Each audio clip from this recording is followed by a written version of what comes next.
il se dit, on le prêche, on l'annonce, on le dit avec aisance. Aujourd'hui, c'est français courant. C'est dit partout, je dis bien partout. La femme doit être soumise à l'homme. Est-ce que c'est vrai ce que je dis? Ben bien sûr que c'est vrai. Parce que nous le disons tous. Quand une femme, par mégarde, arrive à nous tenir tête dans une situation quelconque, ou peut-être tenir tête à l'homme dans le service, au travail, dans l'atmosphère de vie courante, on dit automatiquement à la femme, tu n'es pas une bonne femme, tu n'es pas une femme vertueuse, tu n'es pas une femme respectueuse, tu n'es pas une femme ceci, tu n'es pas une femme cela, tout simplement parce que tu n'es pas soumise. Ne sais-tu pas que la femme doit être soumise à l'homme et que la femme ne doit pas être l'égale de l'homme? Waouh! Je viens dire à celui qui me suit, qui également prêche comme moi, change ton message. Change ton message. Change ta prédication. Je le dis encore, ne lis pas la Bible comme étant un roman. Ne lis pas la Bible avec fanatisme. Ne lis pas la Bible avec désir personnel, charnel. La Bible n'est pas un livre écrit par des hommes, inspiré par des hommes. C'est une parole inspirée de Dieu, donnée aux hommes pour la révélation du monde.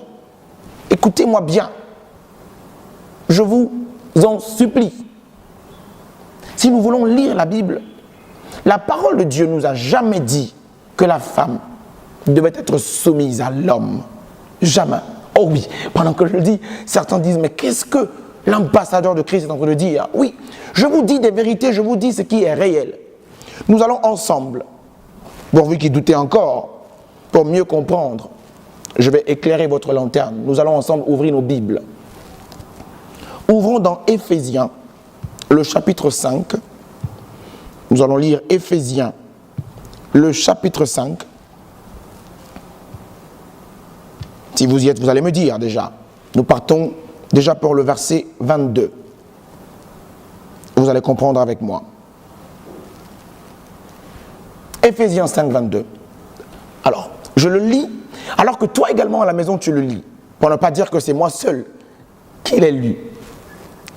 Béni sois-tu Seigneur pour ce temps que tu nous accordes. Femmes, soyez soumises à vos maris comme au Seigneur. Montrez-moi, serviteurs de Dieu, apôtres, docteurs, évangélistes, prophètes, à vous chrétiens et vous qui nous suivez, montrez-moi, là où il est écrit femmes, soyez soumises aux hommes. Il est écrit clair, noir, sur blanc, propre, sans ambiguïté. Au verset 22, femmes, virgule, et je cite, soyez soumises à vos maris, comme au Seigneur. La suite, au verset 23, car le mari est le chef de la femme, comme Christ est le chef de l'Église, qui est son corps dont il est le sauveur. Je reviens au verset 22. La Bible précise que la femme doit être soumise à son mari, et non pas aux hommes. Il ne s'agit pas d'une soumission de la femme aux hommes, mais de la femme à son mari. Si toi qui m'écoutes, si toi qui me regardes, si toi qui me suis en ce moment, la femme à qui tu demandes de se soumettre à toi n'est pas ton épouse, pourquoi doit-elle se soumettre à toi? Donne-moi une seule raison.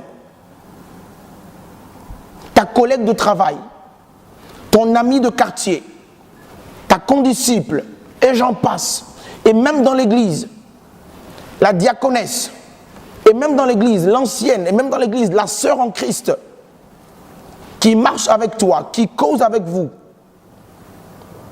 est-elle ta femme? Es-tu son époux pour qu'elle te soit soumise? Je ne pense pas. Nous avons changé la parole de Dieu à notre avantage pour déstabiliser les femmes. Au contraire, La Bible dit que la femme qui est soumise, c'est celle-là qui est soumise à son mari. Je dis bien à son mari. Parce que son mari est son chef. Elle a été tirée d'une personne et c'est son mari. Femme, je viens te dire, toi qui me suis, tu ne fais pas mal de pouvoir parler, échanger comme un égal à quiconque et à tout ce que tu vois et que tu rencontres. Ce n'est pas un péché. Répondre à un homme et discuter avec lui parce que vous êtes du même service, échanger ensemble, ce n'est pas un péché. Quand on te dit non, sois soumise parce que même la Bible, même le Coran ou même autres livres spirituels nous imposent la soumission. Je dis c'est faux, c'est un mensonge. Quelle que soit la religion ou le genre de religion, on ne dit pas d'être soumise à l'homme, mais à ton mari. Alors celui qui n'est pas ton mari, je te le demande, gentiment, avec beaucoup d'amour, ne sois pas soumise. La soumission est destinée à ton mari qui est ton chef. Et comme on nous l'a dit, respectons la parole de Dieu. Pour les autres hommes avec petit h, tu leur dois respect, comme tu dois le respect à toute personne. La Bible dit, respecte l'autre. Tu lui dois considération à toute personne. On doit respecter tout le monde. Tu dois lui faire ce que tu veux qu'on te fasse. Ça, c'est la loi biblique et spirituelle qui n'a rien à voir, je dis bien, je précise, rien à voir avec la soumission de la femme envers son mari. Parce que la soumission de la femme envers son mari incombe beaucoup de choses. Ça prend en compte tellement de dimensions qu'aujourd'hui nous ne pourrons pas nous étaler là-dessus de peur de prendre assez de temps. C'est pour te dire simplement, la soumission, femme, n'est pas destinée aux hommes, mais à ton mari. Si un homme te dit demain, sois soumise parce que la femme doit être soumise, renvoie la personne dans Éphésiens 5, 22. Je dois être soumise à mon mari. Et tu n'es pas mon mari. Et si tu n'es pas mon mari, je ne te serai pas soumise. Je te révolutionne, femme. Respecter, honorer, considérer ne sous-entend pas être soumise. C'est pourquoi aujourd'hui, tellement il y a eu cet amalgame, nous pouvons constater que la loi de ce monde nous impose aujourd'hui cet accord que nous voyons dans les mairies quand nous partons pour des mariages, où l'homme et la femme sont mis au même diapason, parce qu'on ne veut plus entendre aliénation ou domination de l'homme. On va vous demander de tendre les mains, vous deux, comme ça, et on va déposer le carnet qui normalement était donné au père, au chef de la maison, et des femmes chrétiennes, des hommes chrétiens vont se marier dans les mairies, et nous tendons les mains et nous recevons comme cela. Moi je dis, la femme, si nous ne le levons pas maintenant, le monde va nous imposer un style de vie que nous ne pourrons jamais supporter. Je me suis dit, est-ce que les chrétiens constatent qu'on est en train de nous dérouter de la voie du Seigneur et qu'on est en train de nous conduire vers tout ce qui est satanique, tout ce qui est diabolique? On te dira que dans la maison où tu te maries maintenant avec ton homme, il n'y a plus de chef. Il n'y a plus de chef. Il n'y a plus de chef. Et celui qui le dit, c'est le maire. Et qui te dit, selon la loi, selon la constitution, selon je ne sais quoi, la femme et l'homme vont ensemble décider de leur domicile. Donc il n'y a plus époux et épouse, il y a simplement les époux, permettant alors ainsi à deux hommes de se marier, à deux femmes de se marier. Où allons-nous, peuple de Dieu? Où allons-nous, frères et sœurs, Excellence, vous qui m'écoutez? Où allons-nous? Et nous sommes là, nous acceptons cela, nous favorisons cela, nous ne condamnons pas cela, nous acceptons tous, chrétiens, nous partons dans ces mairies, on nous marie comme cela et on nous impose cela. Ne pouvons-nous pas nous lever et dire non, que nous refusons cela? Les femmes chrétiennes ne peuvent-elles pas dire non à cette façon ignoble d'agir? Je veux te dire, femme, peut-être que tu ne comprends pas. Laisse-moi te dire, ta mission première dans ce monde n'a jamais été de travailler. La mission première dans ce monde, quand on a lu, Dieu dit, j'augmenterai la souffrance lors de l'accouchement. Ta mission première dans ce monde, c'est de pouvoir enfanter. Tu étais là pour reproduire, pour peupler le monde, pour accoucher au maximum. C'est pourquoi on a dit à l'homme, il va travailler avec la sueur de son front, il doit te nourrir. Donc femme, l'homme est là pour travailler pour toi, L'homme est là à être à tes petits soins. L'homme est là pour te nourrir. L'homme est là pour mettre les enfants à l'école. L'homme est là pour subvenir aux besoins de la maison. L'homme est là pour tout faire. La femme est là pour accoucher. Premièrement, c'était la pensée de Dieu. Mais quand on te dit de venir aider alors, tu viens donc soutenir l'effort de ton mari, tu viens soutenir l'effort de l'homme pour qu'il puisse ne pas se sentir essoufflé. Alors la femme a le devoir d'aider l'homme, mais c'est à l'homme de subvenir à tous ses besoins. C'est pourquoi quand je le dis, la femme me dira non, moi je dois travailler pour gagner mon pain, je dois travailler pour avoir mon bien. Oui, tu peux travailler pour avoir tes biens, travailler pour avoir tout ce que tu veux. Ça c'est quand tu es célibataire. Mais dès lors que tu t'engages dans l'union avec un homme, souviens-toi que tes visions meurent, mais ne sont pas enterrées. Ta façon de voir se dissipe parce que tu es venu pour aider un homme à accomplir une destinée. Tu as tes visions à toi, tu as tes objectifs à toi, tu as tes pensées à toi, mais elles ne sont plus d'actualité. Elles meurent automatiquement, mais tu ne les enterres pas. Elles restent juste au placard. Pourquoi ? Pour que tu puisses aider l'homme. Et le jour où l'homme sera dans l'incapacité de réaliser avec les projets que lui-même a mis en place, c'est alors qu'il viendra vers toi pour dire « Mon épouse, est-ce qu'il n'y a pas autre chose qu'on peut faire ? Ne penses-tu pas créer autre activité pour nous permettre d'avoir un revenu ?» C'est en ce moment que ce qui était mort mais n'a pas été enterré va revenir à la vie. Et tu vas proposer un projet qui appartient à toi, tes plans que tu avais. Ce sont tes projets à toi. Femme, si tu me comprends bien, c'est bon pour toi. Aujourd'hui, on parle de la femme qui paye le courant et l'homme paye la facture de l'eau. La femme qui paye la facture de la maison pour la popote et l'homme qui paye pour la facture de la maison de location. C'est quoi toutes ces histoires? C'est à l'homme de prendre soin de toute la maison. La femme ne vient que pour être un soutien.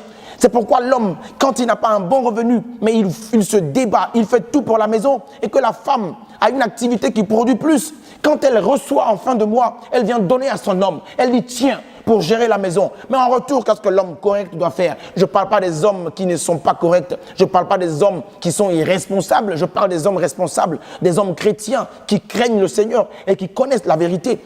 Cet homme prendra cet argent, va prier là-dessus, va bénir cet argent en tant que le chef de la famille. En retour, il prend l'argent et il redonne à celle qu'on appelle maîtresse de maison pour lui dire « gère la maison ». Mais qu'est-ce qu'on constate? Des hommes prendront l'argent. C'est pourquoi les femmes n'aiment pas souvent donner aux hommes. Elles prennent l'argent et te donnent, et toi tu prends, tu vas boire, tu prends, tu vas courir les filles, courir des jupons et des jupettes, tu en fais ce que tu veux. Et à la fin, les enfants n'ont plus rien à manger, les enfants ne vont plus à l'école, il y a tellement de dépendants, et tu diras non, tu es en train d'investir. Mensonge, quel investissement? Un investissement de nudité, c'est ce que tu appelles investissement.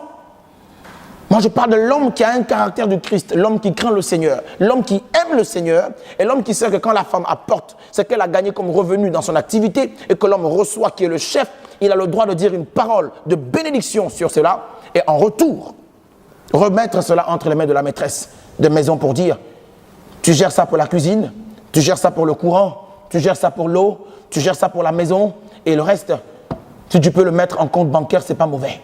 Voici un homme. La femme n'est pas là pour travailler. Vous partez dans la mairie, on vous impose, on vous dit l'homme et la femme sont tous égaux. Depuis quand? Depuis quand? Et nous acceptons ces choses-là. Tout simplement parce qu'on dit non, on ne veut pas déranger le système. Moi, je dérange le système. Parce que si tu ne déranges pas le système s'imposera à toi. Ne viens donc pas te plaindre que le diable est en train de dominer dans ce monde. Oh oui, je lisais un article dans une presse de la place où on nous parlait déjà de ce qu'au Canada, la loi a été votée pour que des hommes aillent avec des animaux et se marient ensemble. Mon Dieu, quelle animosité!